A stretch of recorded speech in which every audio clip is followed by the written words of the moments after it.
డ్యూటీకి అయితే వెళ్తున్నాను. ఇక్కడ మనకి ఏంటంటే ఇది పార్కు. ఈ పార్క్లో వచ్చేసి మనకి ఎవ్రీ మార్నింగు అందరూ ఇలాగా జాగింగ్ చేస్తారు 8 o'clockకి.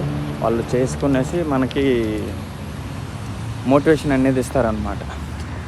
ఎలాంటి మోటివేషన్ అంటే ఇప్పుడు వాళ్ళని చూస్తాం, అరే మనకు కూడా వెళ్ళాలి చెయ్యాలి అని ఒక ఫీలింగ్ వస్తుంది.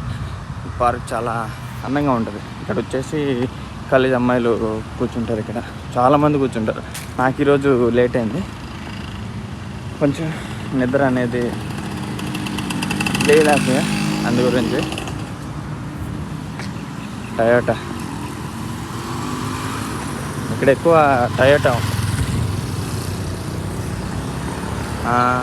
నేను ఇక్కడికి వచ్చేసి తక్కువ స్విఫ్ట్ చూడడం. వీడియో నచ్చితే లైక్ అండ్ సబ్స్క్రైబ్ మనకు మర్చిపోకుండా. This is Karim. ఇన్స్టాగ్రామ్లో ఫాలో ఉండేది బ్రిడ్జ్.